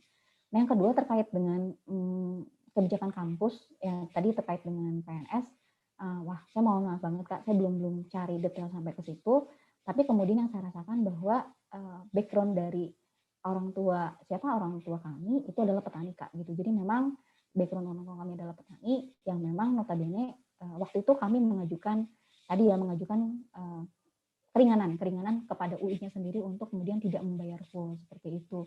Yang memang alhamdulillah itu disetujui oleh UI-nya gitu. Bahkan yang saya tahu nih, ini punten kalau saya kemudian baru tahunya di UI, karena saya belum coba cari untuk universitas sama untuk yang lain, UI itu bisa mensyaratkan sampai Rp0 untuk biaya pendidikan. Kayak gitu. Tentu ada persyaratan-persyaratan tertentu ya Kak, maksudnya terkait dengan orang tua, kemudian terkait dengan dan kawan-kawan seperti itu. Bahkan untuk jalur mandiri pun, itu UI pun bisa mensyaratkan sampai Rp0 seperti itu Kak. Jadi memang ketentuan setiap kampus pasti berbeda seperti itu, tapi bagi saya sih, saya belajar dari 2 hal. Ya pertama adalah dari teman saya yang memang notabene tadi saya bilang gitu ya, dia datang dari Purwokerto, gambling banget, bawa uang cuma 300.000 gitu ya, dia datang ke kampus ke ITB dan alhamdulillah banget gitu ya, dia mencari loh, dia sampai sempat tinggal dulu di rumah siapa gitu, dia mencari nih gimana caranya supaya dapat beasiswa seperti itu. Ya alhamdulillah setelah beberapa lama dia cari ya dia dapat orang tua asuh gitu. Memang pasti butuh perjuangan Kak di situ. Tapi saya pikir ya tadi ya, saya selalu berpositif thinking bahwa ketika memang Allah memberikan kita sebuah ujian, Allah memberikan kita sebuah challenge, itu nggak mungkin tidak dengan jalan keluarnya seperti itu gitu. Jadi ya dalam kasus adik saya adalah ketika kemudian keterima gitu ya, kita mencoba mengajukan untuk keringanan biaya pendidikan, alhamdulillah gitu. Kayak gitu. Dan dalam kasusnya teman saya yang sama sekali nggak punya biaya Kak gitu, ini beneran nggak punya biaya gitu ya, dia sempat menumpang di teman kita yang seangkatan waktu itu untuk tinggal berapa lama sampai kemudian dapat keputusan dia mendapatkan orang tua asuh, dan memang selama 4 tahun kuliah itu adalah free, bahkan dia dapat living cost seperti itu. Ini kasus yang kemudian saya temui sendiri dalam kondisi sehari-hari. Tapi memang tadi saya bilang bahwa buat teman-teman di sini memang harus mencari tadi ya gitu, maksudnya ketika nanti saya kuliah nih, apakah kemudian saya harus mencari orang tua asuh kah? Atau kemudian saya harus tahu dulu nih untuk untuk kebijakan setiap kampus atau kemudian kebijakan setiap orang seperti apa gitu. Jadi itu memang harus teman-teman planningkan gitu. Jangan sampai kemudian ya tadi gitu ya, teman-teman punya anggapan bahwa kalau kemudian teman-teman ikut mandiri itu nggak dapat punya kesempatan buat beasiswa. Kalau saya yang ngalamin sendiri nggak seperti itu teman-teman gitu. Jadi memang kesempatan itu bisa ada ketika teman-teman cari juga seperti itu. Oke, mungkin semoga bisa cukup menjawab mungkin untuk Kanopa. Oke, baik. Terima kasih banyak Teh Febi. Gimana Nopra ya? Semoga menjawab kayak gitu pertanyaannya. Intinya kalau misalnya kita mau usaha, insya Allah nanti akan ada jalan, gitu ya. Meskipun ini klasik sebenarnya, tapi kalau kita yakinin itu pasti ada aja gitu. Karena memang ya setiap orang punya ujiannya masing-masing kayak gitu ya. Nah, terus ini Kak, ada lagi nih tadi yang angkat tangan Alda ya. Alda Kak mau tanya, dapat kabar katanya untuk matematika soshum dan matematika saintek itu ditiadakan ya Kak? Apa itu benar Kak? Oke, siap. Oke, untuk Alda bahwa sudah sebenarnya panitia LTPM sudah ini ya Kak, sudah memberikan sebuah mata pelajaran apa sih yang bakal diujikan. Itu TKA itu adalah ada matematika, ada fisika, ada kimia, ada biologi gitu. Sedangkan kalau untuk soshum yang ditiadakan adalah matematika soshum gitu. Jadi memang di tahun ini matematika soshum nggak ada. Tapi kalau untuk saintek itu tetap ada teman-teman. Jadi memang kalau untuk yang TKA itu ada matematika saintek, ada fisika, ada kimia, biologi untuk TKA-nya. Sedangkan kalau untuk soshum memang sudah tidak ada lagi matematika soshum, yang ada itu hanyalah sosiologi, sejarah, geografi, dan ekonomi. Tapi kalau untuk sainteknya masih ada matematika Kak. Kayak gitu. Itu coba deh kalau teman-teman kemudian mau coba lihat lagi, review lagi di siaran keduanya panitia LTPMT gitu. Karena dijelaskan dengan waktu, kemudian mata pelajaran yang memang akan diujikan seperti itu. Jadi betul untuk matematika soshum sudah tidak ada. Untuk yang ngambil soshum ya kayak gitu. Tapi untuk yang saintek masih ada matematika saintek seperti itu. Seperti apa matematika sainteknya, walau alam kita nggak tahu. Cuman tadi ya, kita memang punya prediksi ini, bukan prediksi ya teman-teman. Kita punya sebaran materi matematika saintek itu apa aja yang suka keluar dari tahun 2017 sampai 2019. Nah teman-teman bisa jadikan itu sebagai salah satu cara untuk mengetahui kira-kira kalau saya mau belajar nih di 12 hari terakhir apa aja materi yang memang harus saya fokusin. Mungkin kayak gitu untuk Kak Alda ya. Oke. Baik Kak, terima kasih. Sama Alda. Terima kasih ya Kak Febi. Jadi pengalaman aku juga nih Kak, meskipun aku bukan SBMPTN ya, tapi tetap mempersiapkan dulu. Itu memang belajar dari soal-soal tahun sebelumnya, dan itu biasanya tuh mirip gitu kan. Meskipun nggak banyak, tapi itu setidaknya membantu kita mengetahui pola matematika itu seperti apa sih kayak gitu. Nah, kemudian Kak, sebelum nanti Muhammad Henry kita persilahkan untuk open mic, ada pertanyaan di kolom chat. Ini aku bacakan ya. Kak, tes UTBK tahun ini apa pakai sistem minus atau tidak? Nah, ini mungkin bisa dijawab Teh Febi. Oke, siap. Oke. Tadi untuk tes UTBK, teman-teman yang harus teman-teman coba garis bawahi adalah dari panitia LTPMT belum memberikan semacam statement resmi bahwa apakah mereka akan menggunakan nilai IRT atau tidak di tahun ini, atau kemudian apakah mereka akan menggunakan sistem minus di tahun ini gitu, seperti itu. Jadi belum ada statement resmi, itu yang pertama gitu. Jadi kalau ditanya apakah akan menggunakan sistem minus atau enggak, jujur ya saya pun nggak tahu gitu, karena memang belum ada statement resmi. Cuman kalau kita berkaca nih, saya ngomong kita berkaca pada 2 tahun terakhir itu yang menggunakan sistem IRT, memang dari panitia itu yang saya lihat ya, ini hanya kecenderungan yang saya lihat bahwa mereka mencoba memberikan keadilan untuk setiap siswa itu menjawab soal itu sesuai kemampuan. Dalam artian kayak gini, kalau kemudian anak itu bisa menjawab banyak untuk soal-soal sulit gitu ya, dia akan punya poin lebih tinggi gitu. Kenapa? Karena dia bisa menjawab soal-soal sulit gitu. Jadi yang saya pahami bahwa salah satu pertimbangan kenapa nilai IRT ini kemudian dicoba dilaksanakan nih di beberapa tahun terakhir ini memang untuk memberikan keadilan teman-teman. Dan kalau saya lihat memang akhirnya orang-orang orang bisa mendapatkan keadilan ya, karena memang ketika teman-teman jawabnya soal sulit ya poin teman-teman gede. Ketika teman-teman cuma jawab soal mudah, berarti poin teman-teman lebih kecil seperti itu. Bisa jadi di tahun ini pun seperti itu gitu. Makanya saya sih melihatnya kemungkinan masih sama, pakai sistemnya sistem IRT bukan sistem minus. Kan kalau sistem minus, kalau kemudian betul plus 4, salah minus 1. Mau soal sulit, gampang, mudah, sama poinnya. Kalau kayak gitu kan, ya kalau dibilang kemudian alasan kenapa panitia itu pakai IRT itu adalah untuk memberikan keadilan gitu, berarti kan itu kan agak sedikit bertentangan. Kalau makanya kalau saya melihat kemungkinan masih pakai sistem IRT. Berarti kalau IRT nggak sistem minus gitu ya. Makanya kenapa tadi salah satu poin yang tadi saya bilang untuk menghadapi ujian itu adalah teman-teman harus nembak cerdas, karena kemungkinan bisa jadi nggak pakai sistem minus kayak gitu. Tapi ya walau alam sih teman-teman. Kalau saya lihat mungkin masih pakai IRT sih, gitu, nggak ada sistem minus. Tapi ini kemungkinan ya, karena memang belum ada statement resmi. Berarti mungkin baik. Baik, terima kasih banyak ya Teh Febi gitu kan. Memang yang saya baca info-infonya itu memang pakai sistem IRT ya gitu kan, tapi belum ada statement juga seperti itu. Tapi memang kalau ngelihat dari info di Twitter, kemudian juga di beberapa artikel gitu kan, kemungkinan pakai IRT gitu, yang bisa jadi ya ini berarti kan kayak pembobotan di tiap soal gitu ya, tergantung tingkat kesulitannya.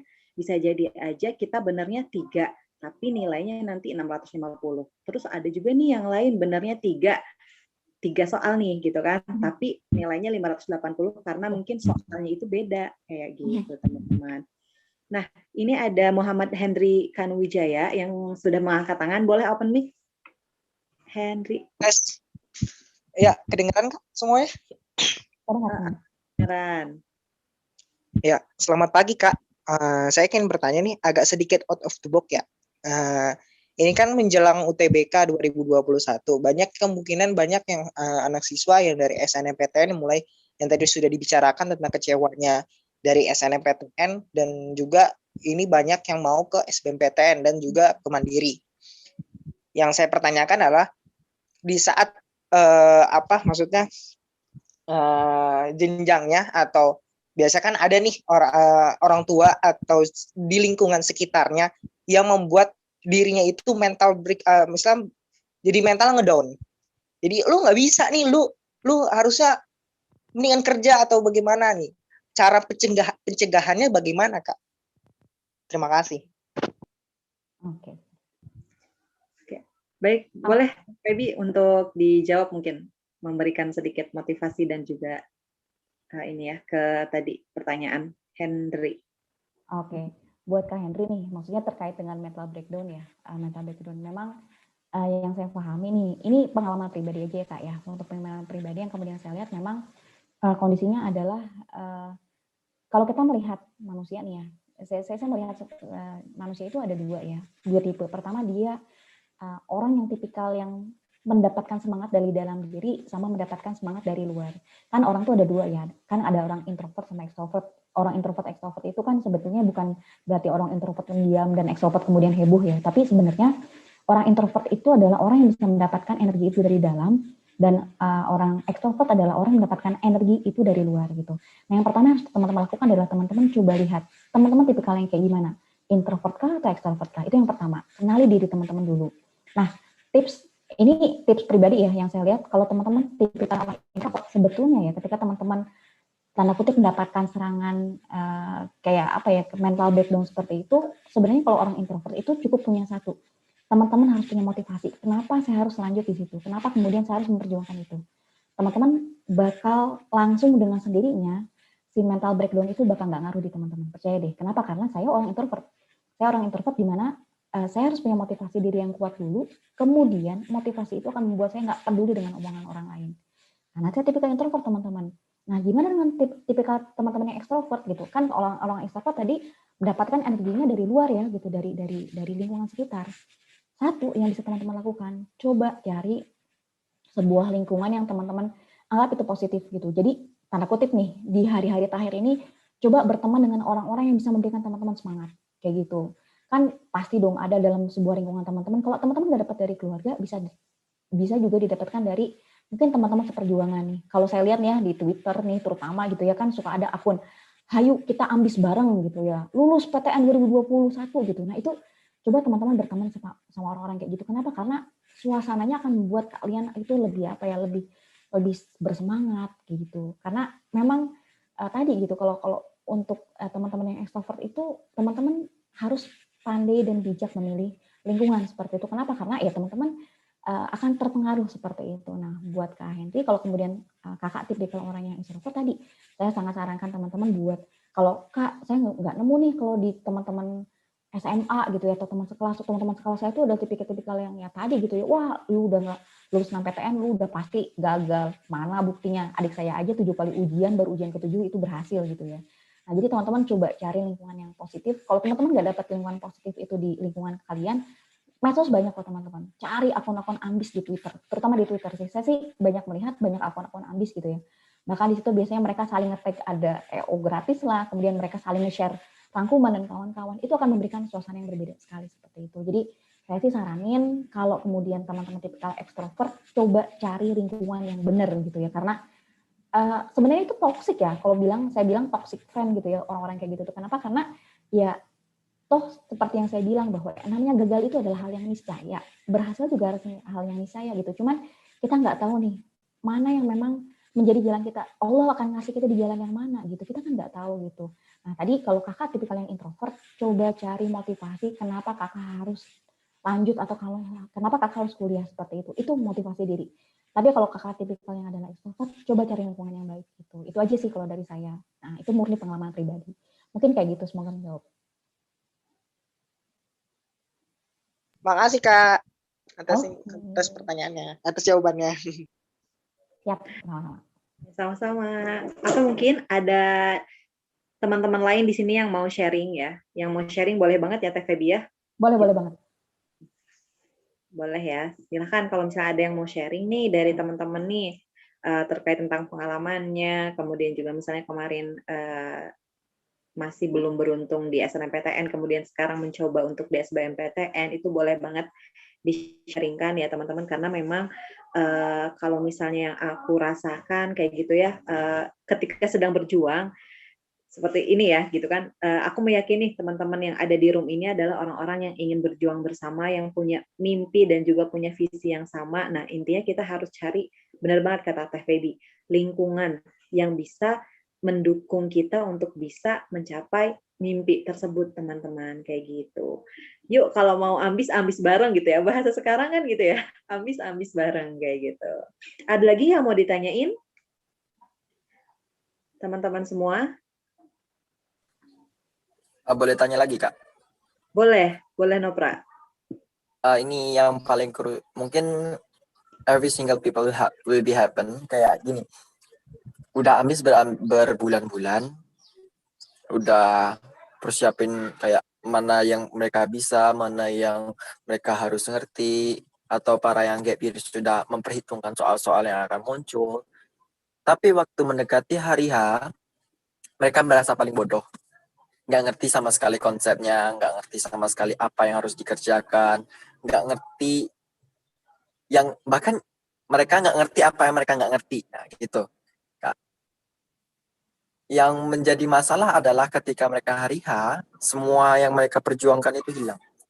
Kayak something it's useless, effortless gitu loh. Padahal mereka udah mempersiapkan itu dari jauh-jauh hari, bagi yang gap year mungkin dari mereka mungkin ada yang dari start tahun kemarin sampai tahun sekarang, ataupun mereka yang ingin ujian ulang itu dari tahun kemarin sampai sekarang. Dan itu yang membuat masih terpikir, wow, ternyata saya bodoh gitu kan. Itu yang membuat saya, beberapa orang dan termasuk saya untuk mengikuti ujian itu masih dilema. Di dilema itu yang muncul gitu Kak. So, what we can do it? Apa yang kita bisa lakukan? Siap. Oke. Ya. Mungkin gini sih teman-teman. Yang pertama yang pengen saya bilang bahwa ketika nanti teman-teman masuk ruang ujian ya, terutama mungkin saya nggak tahu nih di sini ada yang mungkin gap year nggak ya? Boleh tahu mungkin ada yang gap year dan udah pernah ikut ujian di tahun lalu mungkin? Atau ini semua baru mau ikut ujian UTBK di tahun ini? Ada Kak. Oke, siap. Mungkin boleh sharing. Saya kemarin pernah ikut, Kak. Oke, mungkin nah ini lebih enak mungkin Teh Ika kita sharing ya dengan teman-teman yang pernah gap year nih gitu. Nah, gimana nih teman-teman, kan teman-teman udah pernah ikut ujian UTBK sebelumnya gitu ya. Terus pasti juga tadi pernah merasakan apa yang Kano pernah rasain. Gimana nih teman-teman cara handling perasaan, mungkin kan teman-teman pernah ngerasa kecewa juga gitu. Mungkin boleh sharing nih dari siapa ya tadi? Punten Boleh tadi. siapa ya? Punten Teh, dari siapa ya tadi? Yang tadi yang ada pengalaman gap year mungkin Teh. Ada, boleh open mic lagi? Saya Teh, Siapa tuh namanya? Maaf. Gansar Bima. Oh iya, Gangsar Bima, boleh, silahkan. Oke, mungkin ini dari mana ya? Dari itu kali ya, dari apa? Waktu tes gitu, pas hari tes. Boleh. Oke, jadi kalau menurut saya sendiri sih waktu itu kan saya di Jawa Tengah, jadi waktu itu saya tesnya di Undip tahun kemarin dan itu belum apa? Sebenarnya nggak terlalu ketat sih kalau buat apa kayak protokol kesehatannya, paling cuma pakai masker aja. Terus waktu masuk ya itu sih cuci tangan dan lain sebagainya. Terus palingan tipsnya buat ya itu kita jangan terlalu apa kayak stres atau mikirin nanti soalnya bakal susah lah atau apa itu menurut saya nggak perlu. Jadi pengalaman saya juga sih waktu itu saya itu minta doa. Jadi kan waktu itu masih nunggu persiapan buat apa buat masuk ruang tesnya. Jadi di pagi hari itu kan ada jeda waktu lumayan banyak, setengah jaman gitu. Jadi saya minta doa ke orang tua, ke guru-guru saya lewat chat di WA aja. Jadi saya kebetulan juga itu sih baru minta doa sama mereka itu di hari-hari itu.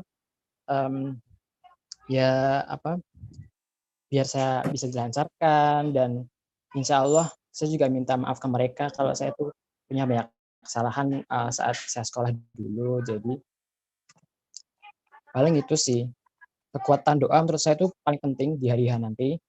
Jadi kita tuh cuma perlu banyak doa aja dari diri sendiri ataupun minta doa ke orang lain. Terus juga paling penting juga itu jangan stres, jangan takut. Misalnya kita tuh udah mikir kalau misalnya soalnya itu kok ternyata susah ya pas kita kerjain. Kita jangan mikir begitu sih kalau menurut saya tuh tetap kerjain aja sebisa kita dan positive thinking. Terus juga itu relax aja waktu ngerjain, kayak kita pikir aja kalau kita itu lagi ngerjain tryout tapi juga harus melaksanakan itu dengan sebaik-baiknya. Jadi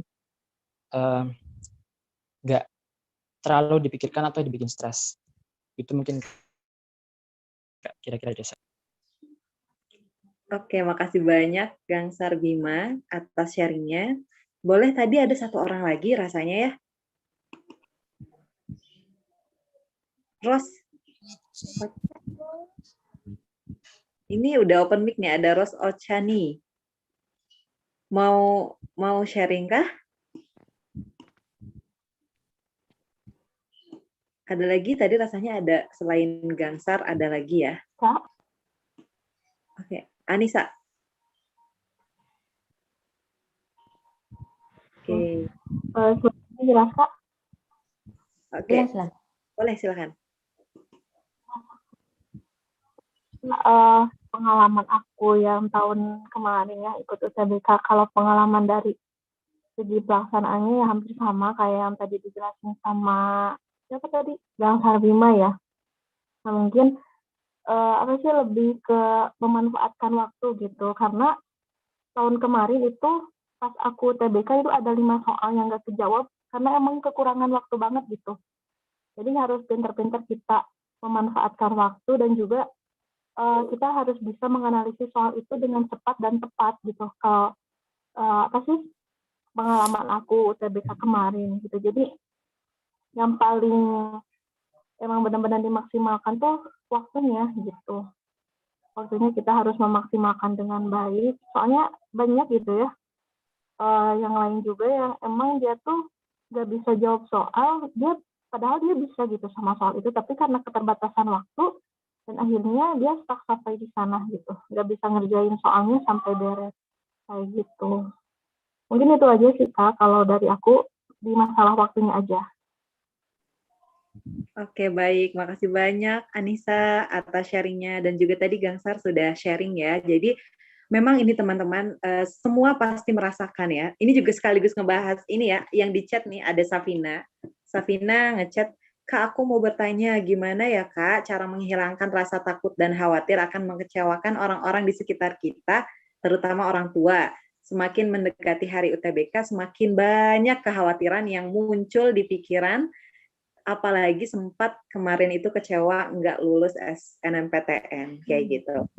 Nah, nanti mungkin Teh Feby juga bisa menyampaikan ya terkait tentang kekhawatiran, kemudian juga gimana sih untuk bisa caranya menenangkan rasa kekhawatiran dan rasa takut kita ketika ujian. Nah, teman-teman semua, ini manusiawi, aku sampaikan kayak gitu ya. Ketika teman-teman merasakan takut, merasakan khawatir, ini mau UTBK gitu, sesuatu hal yang menentukan masa depan gitu kan bahasanya kayak gitu ya. Itu manusiawi teman-teman gitu. Teman-teman perlu pertama itu acceptance. Teman-teman itu perlu menerima. Oh iya, oke, aku lagi takut. Oke, aku lagi khawatir kayak gitu. Tapi halo gitu ya, halo rasa takut, halo rasa khawatir, aku masih punya Tuhan yang maha besar gitu ya, yang bisa menenangkan aku kayak gitu. Karena teman-teman gini, yang bisa mengendalikan diri kita itu adalah kita. Kita adalah nahkoda untuk diri kita. Jadi ini juga nih yang sering terjadi ketika misalnya kita udah prepare, udah latihan soal, tapi misalnya pas hari H itu kita tidak bisa mengendalikan diri kita, itu bisa jadi itu ya bumerang untuk kita gitu. Nah, di sini aku tidak menakut-nakuti gitu, tapi di sini lebih ke kita harus prepare. Nah, biasanya nih kalau misalnya dari aku pribadi, tadi setuju banget sama Gangsar sama Anissa ya, mulai dari pertama doa. Nah, doa orang tua itu adalah ridho Allah gitu ya, doa orang tua. Jadi teman-teman harus minta doa. Misalnya minta doa ke teman-teman via chat ya, tadi kata Bima itu kan bisa. Kemudian juga yang kedua tadi harus tahu pinter-pinter ini waktu ya, gitu kan. Kalau misalnya nggak bisa, jangan udah dilewat dulu aja kayak gitu kan. Kemudian biasanya gini, bawa minum misalnya kalau misalnya boleh ini ya. Aku nggak tahu nih tahun 2020 boleh bawa minum atau makanan atau tidak. Tapi setauku 2019 masih bisa gitu kan. Tapi pas pandemi masih kurang tahu nih bisa atau tidak. Nah, teman-teman untuk bisa menghilangkan atau meminimalisir rasa deg-degan, rasa takut itu bisa dengan minum air putih yang cukup. Kemudian juga ya take a break gitu kan. Dan harus dikendalikan pikirannya kalau kita itu bisa. Persiapan kita itu cukup. Jangan sampai terpengaruh sama lingkungan dan orang-orang di luar kayak gitu ya teman-teman. Karena teman-teman itu bisa, teman-teman itu pasti bisa kayak gitu. Teman-teman, yang namanya hasil itu tidak akan yang namanya proses, mohon maaf. Yang namanya proses itu tidak akan mengkhianati hasil. Kalau misalnya kita sudah berikhtiar gitu ya. Yang terakhir apa? Tawakal, jangan lupa gitu ya. Kita harus tawakal. Ikhtiar udah semaksimal mungkin, silakan untuk tawakal gitu ya. Kita sudah berikhtiar, yang bisa menentukan itu adalah Allah kayak gitu, Tuhan kita kayak gitu teman. Insya Allah semoga dimudahkan untuk adik-adik aku nih yang sedang berjuang gitu ya. Insya Allah di sini ada kuliah tak gentar, ada lulusnegeri.com yang bisa jadi teman seperjalanan, seperjuangan kayak gitu. Nah, boleh mungkin dari Teh Feby nih mau ngasih tips and triknya gimana nih untuk bisa mengalahkan rasa khawatir dan takutnya kayak gitu. Oke, tadi sebenarnya sudah ini ya Teh ya, sudah diberikan penjelasan yang sangat baik nih dari Teh Ika, kemudian dari Gangsar ya, sama dari tadi Anissa ya Teh ya, dari Anissa ya. Oke. Jadi sebetulnya teman-teman saya coba merangkum aja sih teman-teman. Jadi yang pertama adalah teman-teman memang harus punya kemampuan buat mengelola stres gitu. Stres itu adalah sifatnya baik teman-teman. Jadi kalau teman-teman belajar tentang hormon ya, stres itu adalah salah satu mekanisme tubuh sebenarnya untuk untuk keluar dari masalah. Jadi stres itu sebenarnya diciptakan atau kemudian dibuat oleh tubuh itu untuk kemudian memacu kita untuk keluar dari masalah gitu. kan nggak mungkin ya Allah ngasih sesuatu yang sifatnya buruk bagi kita. Tapi terkadang bagaimana kita nyingkapinnya gitu. Jadi pertama teman-teman harus coba mengelola stres. Nah, pengelolaan stres ini sebenarnya akan dimulai dari pengelolaan yang sifatnya teknis gitu. Tadi kalau tadi kata Gangsar itu adalah terkait dengan pengelolaan waktu. Kemudian juga tadi kalau kata Kak Anissa itu adalah terkait dengan apa ya? Terkait dengan bagaimana cara kita mengefektifkan analisis soal gitu. Ini kan sebetulnya jatuh lagi ke masalah bagaimana preparation teman-teman nih menjelang UTBK seperti itu. Kalau teman-teman sudah do the best dalam artian sudah evaluasi sebaik-baiknya, udah coba tadi mengefektifkan waktu gitu ya. Seperti yang tadi saya bilang bahwa teman-teman harus kerjain TPS paling lama itu 1,4 menit kayak gitu. Kalau untuk TKA itu apalagi dia lebih singkat 1,1 menit. Jadi teman-teman harus ngelatih itu. Kalau teman-teman nggak ngelatih itu, ya gimana teman-teman siap buat bertempur gitu teman-teman. Jadi memang pengelolaan stres ini kalau kemudian teman-teman rujuk itulah bagaimana caranya kita preparation-nya gitu. Semakin teman-teman nggak prepare dengan baik, biasanya stresnya akan semakin tinggi seperti itu. Nah pada saat hari H, teman-teman akan merasakan yang namanya freezing sih. Jadi otaknya tuh kayak ngerasa, karena di situ tingkat stresnya tinggi akan ngerasa freezing, jadi teman-teman harus punya cara buat relaksasi. Tadi seperti kata Teh Ika gitu ya, misalnya apakah teman-teman minum dulu sebelum ujian? Kalau saya bawa permen teman-teman. Jadi ya permennya jangan juga jadi bawa sekotak terus dibagi-bagiin sih. Tapi teman-teman misalnya bawa permen secukupnya, mungkin 2-3 buah gitu. Itu buat apa ya? Buat mengalihkan rasa takut atau stresnya. Jadi waktu itu kalau sebelum mulai, biasanya kalau untuk bawa permen atau makan permen masih boleh. Asal jangan permen yang petak-petok juga yang bikin berisik gitu ya. Kalau permen min mungkin kan bisa diemut gitu ya. Nah itu bisa dipakai buat pengalihan perhatian atau pengalihan stres seperti itu. Jadi tadi bikin preparation sebaik-baiknya gitu. Coba teman-teman latih lagi kecepatan teman-teman ngerjain soal. Coba teman-teman kenali juga materi-materi yang teman-teman kuasai gitu. Saya nggak saranin di 12 hari terakhir ini teman-teman nambah materi karena memang malah bikin stres. Kalau tips terakhir dari saya sih sebenarnya sebelum ujian, saya 1-2 hari sebelum ujian saya nggak saranin teman-teman ngerjain soal. Tapi cukup recall aja gitu, recall materi-materi yang udah pernah dikerjain gitu ya. Nah, karena recall itu akhirnya memberikan kesempatan buat ketika nanti teman-teman ngerjain ujian kan pasti bakal ketemu soal baru, materi baru yang sebenarnya bisa bikin kita panik karena kita nggak pernah tahu. Cuma dengan adanya materi recall ya, dengan teman-teman saya recall, percaya deh itu setidaknya akan membuat teman-teman kepikiran ide gitu, gimana caranya nyelesain itu masalah atau itu soal seperti itu. Jadi tips terakhir dari saya sih tadi selain tadi ada tentang kelola stres, kemudian juga gimana cara teman-teman mengefektifkan belajar di 12 hari terakhir adalah coba di mungkin 1-2 hari menjelang ujian teman-teman recall dan banyak tadi ya minta doa juga. Kalau saya sih waktu itu recall, minta doa sama satu lagi coba melakukan hal-hal yang teman-teman suka. Misalnya teman-teman refreshingnya bukan berarti kemudian memotoran jauh-jauh gitu ya terus menentang bahaya, nggak juga gitu kan. Refreshing itu bisa teman-teman entah kemudian ya mungkin baca-baca bukunya mungkin buku apa yang teman-teman suka, nggak buku pelajaran, dibikin santai gitu karena memang kalau teman-teman ngerasa stres ya sudah gitu itu akan justru jadi kalau bahasa kita tuh adalah di hormon itu bikin hormon teman-teman dopaminnya tinggi, itu tingkat stres tinggi malah bikin teman-teman jadinya nggak rileks gitu. Wajar teman-teman mau ujian menghadapi sesuatu yang bakal jadi penentu masa depan nih tanda kutip gitu ya. Ya mungkin di sini kakak-kakaknya yang mungkin yang di kuliah Tagentar nih pernah ngerasain gimana rasanya stres ketika mau ujian seminar akhir gitu ya, ketika nanti teman-teman kita menjelang akhir dari wisuda gitu, sebelum wisuda itu juga sama stresnya. Stres ini bakal terus-menerus terulang teman-teman, nggak cuma nanti teman-teman UTBK. Jadi sekarang sudah waktunya teman-teman belajar kelola stres dengan baik, karena ini merupakan salah satu langkah teman-teman untuk menuju ke masa depan seperti itu. Mungkin tambahannya itu aja sih Teh, terkait dengan bagaimana caranya supaya nggak khawatir berlebihan mungkin Teh, gitu. Oke, baik. Terima kasih banyak Teh Feby dan juga semuanya. Teman-teman, apakah ada pertanyaan lagi yang mau diungkapkan, yang mau ditanyakan gitu ya? Mumpung di sini masih ada forum nih, masih ada Teh Feby, masih ada teman-teman yang lain. Kalau misalnya ada yang mau ditanyakan, masih punya waktu ya, insya Allah ya. Ada? Kalau misalnya memang tidak ada, kayak gitu ya, sepertinya cukup sharing kita kali ini, teman-teman. Kita semua gitu ya, khususnya nih teman-teman yang sedang memperjuangkan, ini sedang mau naik kelas, kayak gitu. Makanya nanti teman-teman di sini sedang diuji, karena teman-teman itu mau naik kelas, insya Allah ya, kalau misalnya memang kita mempersiapkan dengan baik. Kemudian juga jangan lupa kita juga ini, kalau misalnya saya itu suka ini sama salah satu quotes gitu kan. Selain kita juga ketuk pintu bumi, jangan lupa kita juga ketuk pintu langit, bahasanya seperti itu.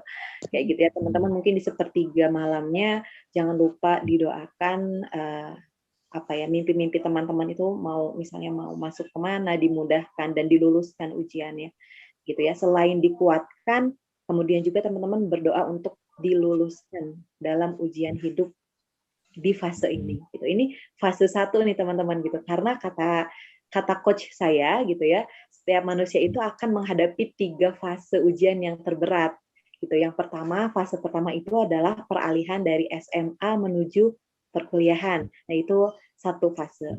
Ya, fase yang kedua nih setelah ujian sudah masuk kuliah gitu ya, kemudian nanti kita lulus. Nah, ketika setelah lulus kemudian masuk pasca kampus dunia kerja, adalah fase yang kedua kayak gitu. Dan fase yang ketiga ujiannya itu adalah ketika nanti akan menikah kayak gitu ya. Ini nanti kejauhan sih ya kalau teman-teman kayak gitu, tapi intinya 3 fase itu teman-teman. Jadi yang penting teman-teman harus yakin kalau misalnya teman-teman nggak sendiri berjuang, kemudian juga teman-teman punya kawan-kawan yang lain yang juga punya visi dan misi yang sama kayak gitu ya.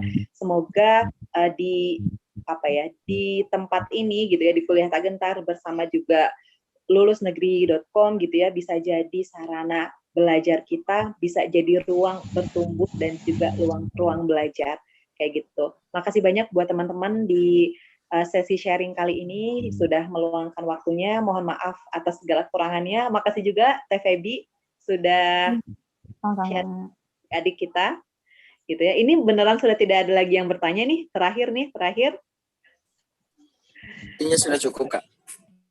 Oke, sudah cukup. Makasih banyak ya untuk semuanya. Mari kita akhiri dengan ucapan hamdalah bersama-sama. Alhamdulillah. Dari saya mohon maaf atas segala kekurangannya. Terima kasih. Wassalamualaikum warahmatullahi wabarakatuh. Waalaikumsalam warahmatullahi wabarakatuh. Oke, terima kasih semua. Terima kasih Teh Ika. Mohon izin pamit ya Teh.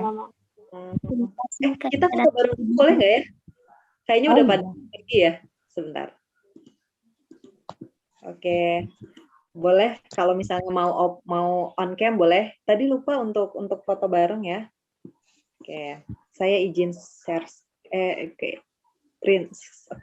Screenshot ini ada 2 ya, ada 2. Oke, yang pertama 1, 2, 3, cheese. Oke, yang pertama udah, tolong sebentar. Ini baru yang pertama ya, ini 1, 2, 3, tetap senyum. Oke, ditahan dulu sebentar. Oke.